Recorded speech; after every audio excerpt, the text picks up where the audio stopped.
Okay, here I'm going to be drawing a lion's eye.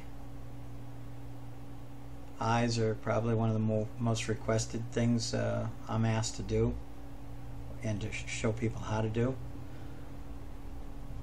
And I think the eyes are really important, especially in an animal drawing or a human, that they're usually the focal point if they're looking in your direction.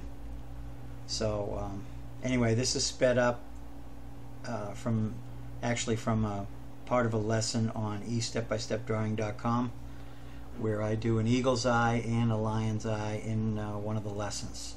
This is sped up actually so that it'll fit in the 10-minute barrier that YouTube has, so that you can see what I'm doing and I can explain it at the same time.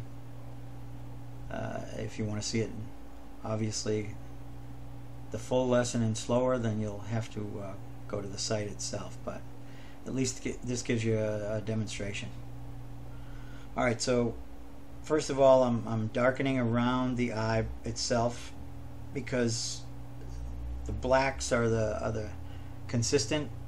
You can tell that that's the darkest part is going to be the black around the eye. Ears, mouth of an animal is usually the darkest part. So if I get that laid in first, and I know that the white is the lightest, or the highlights, which is the paper for me, then I can tell where the intermediate tones are and arrive at them much easier if I have my two extremes already in there. So I'll basically work in all around the eye. I leave a lot of highlight areas at the beginning because that gives me more options when I get closer to the finish point. Then I can, if I decide that design wise I don't like one, I can just black it out. You can't go the other way. Once you get that black pencil on there that dark, there's no making a white highlight without paint and a brush. So I tend to build up my tones so I can compare them with the neighboring tones, and then I get a more accurate read on it. As I can see now, they're just a little bit bright, so I knock them down a little bit, and that way they're there, but they're not drawing your eye. No pun intended.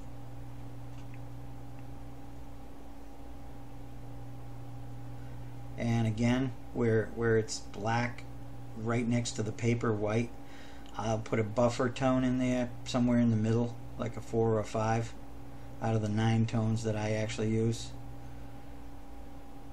And plus I look at it as a finished drawing also. Even though it's a lesson of only a part, I still, out of habit, try and make it like a finished drawing. So I fade out on the more less important edges so that it looks like you would end a drawing or a painting, where the center of attention or the focal point is rendered to the finish point, and outside edges can lead off and slowly fade out, just because you don't want the viewer's attention following it right out of the paper. And I work back and forth from one section to the next, because when I finish one area or even add a tone that's a little darker, I'm constantly looking around the paper while I'm drawing to see if my other tones are still accurate. If they're not, then I can bring them down another, down another tone. It's never up for me anyway, because I make sure that I'm adding it a layer at a time, or I never really go too dark and then say whoops, because you can't bring it back with the Prismacolor or the ebony pencil. It just won't work. It's actually more fun this way anyway, because you see it take shape, and it's pretty neat to watch even when you're doing it.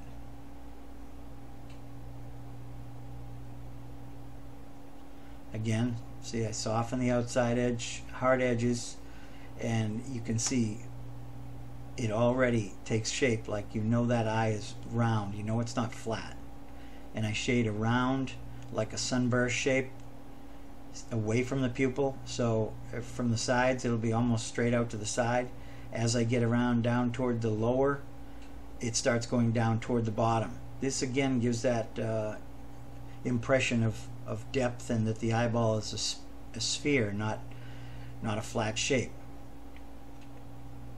And those little circular lines are almost like when you see a log cut down or something, the tree lines. Those are just they're in there if you look real close at an eye, and they're implied. They don't usually go all the way around, and I'll break them up as I go, but I like implying that they're there as I'm adding the layers in. It just gives more detail and makes the eye look a little more realistic.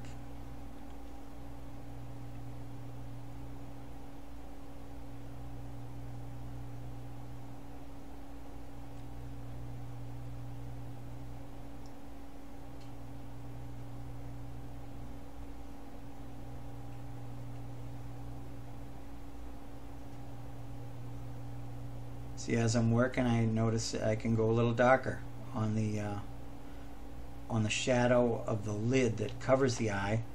Again, this pushes the eyeball back and the upper lid forward. You can see now that the upper lid comes out beyond the eyeball and throws a shadow over it.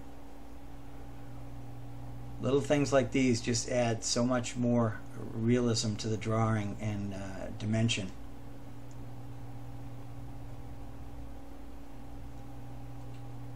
Again, see, knocking back the highlights because they're a little too much. Then I can bring everything down a little darker again. And as you can see, as I'm darkening it, the eye itself looks a little more penetrating, like the animal really is staring right through you.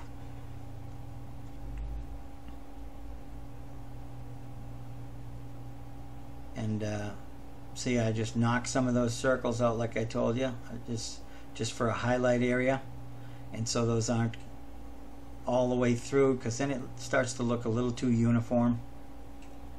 Art is not about everything being all in a row and all uniform. It's random shapes broken up, solid lines, hit or miss lines, edges that you can see sharply, and then soft edges. It's all about a design.